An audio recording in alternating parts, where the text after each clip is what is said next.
Hello बच्चों, let's see this question. Assertion कह रहा है the number of unpaired electrons in NiCO whole 4 is 0 and reason कह रहा है कि 4s electrons of Ni atom enters the inner d orbitals to facilitate the sp3 hybridization in Ni atom यानी कि निकल एटम। तो इसके बेसिस पे अब देखिए असर्शन रीजन का जो चार हमारे पास कन्वेंशनल ऑप्शंस होते हैं उनके ट्रू होने और उनके एक्सप्लेनेशंस के बेसिस पे वो चार ऑप्शंस हमारे पास गिवन है। तो इस क्वेश्चन को सॉल्व करते हैं बच्चों, और सबसे पहले ये देखते हैं कि इस क्वेश्चन को सॉल्व करने के लिए हमारे पास कौन से की कॉन्सेप्ट की जानकारी होनी चाहिए। देखिए ये जो सवाल है ना हमारे पास, ये हम सॉल्व कर पाएंगे अगर हमें पता है हाइब्रिडाइजेशन के बारे में, हाइब्रिडाइजेशन ऑफ कॉम्प्लेक्सेस।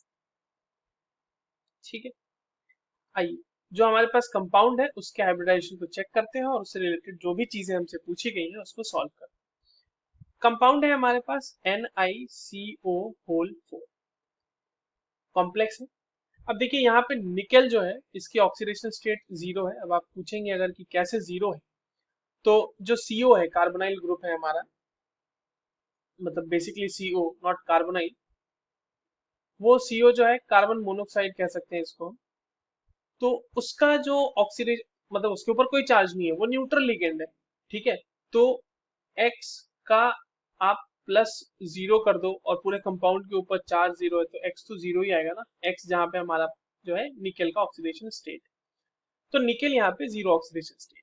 अब देखिए निकेल की अगर हम कन्फिग्रेशन लिखें बच्चों, तो निकेल का जो वो होता है एटॉमिक नंबर होता है वो होता है 28, और इसका कन्फिग्रेशन कितना हो जाएगा, आर्गन 3d8 4s2।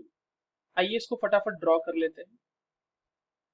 3d8 के लिए हमने ये d के लिए 5 ऑर्बिटल्स बना लिए बॉक्स, और ये हमने s का बना लिया, ये हमने p का बना लिया। ठीक है, ये है हमारा 3d, ये है हमारा 4s, और ये है हमारा 4p। 3d में 8 इलेक्ट्रॉन्स है, तो हमने 8 इलेक्ट्रॉन्स इसमें डाल दिए, और 4s में हमारे पास 2 इलेक्ट्रॉन। अब देखिए हमारे पास जो लीगेंड है वो है CO। CO जो है वो एक स्ट्रॉन्ग फील्ड लिगेंड। तो स्ट्रॉन्ग फील्ड लिगेंड के केस में हमें पता है कि पहले पेयरिंग कराई जाती है। तो क्या होता है कि ये 4s के जो इलेक्ट्रॉन हैं ये इधर आ जाते हैं और इसके साथ पेयर कर जाते हैं।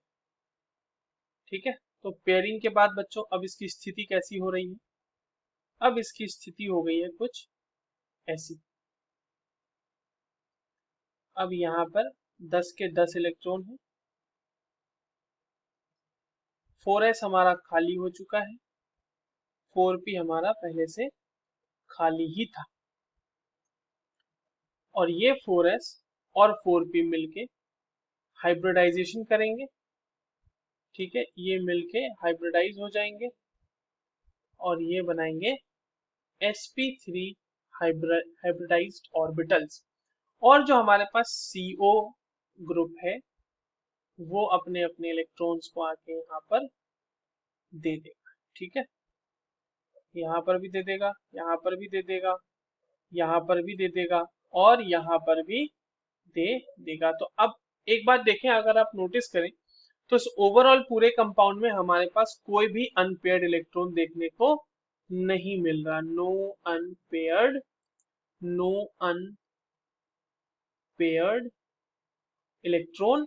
और क्योंकि sp3 हाइब्रिडाइजेशन हुआ है, हाइब्रिडाइजेशन, तो जो स्ट्रक्चर हमारा बना होगा इस कंपाउंड का वो बना होगा टेट्राहेड्रल स्ट्रक्चर। राइट, अब आते हैं स्टेटमेंट्स पे। तो पहला कह रहा है कि the number of unpaired electrons तो जीरो है, ये तो असर्शन तो बिल्कुल सही है। और ऐसा कैसे पॉसिबल हुआ, क्योंकि 4s के इलेक्ट्रॉन्स जो थे निकल के वो इनर डी ऑर्बिटल में चले गए ताकि sp3 हाइब्रिडाइजेशन हो सके। राइट, तो असर्शन भी सही है, रीजन भी सही है, और reason is the correct explanation for the assertion. So the correct answer will be option number 1. I hope you understood this well. All the very best.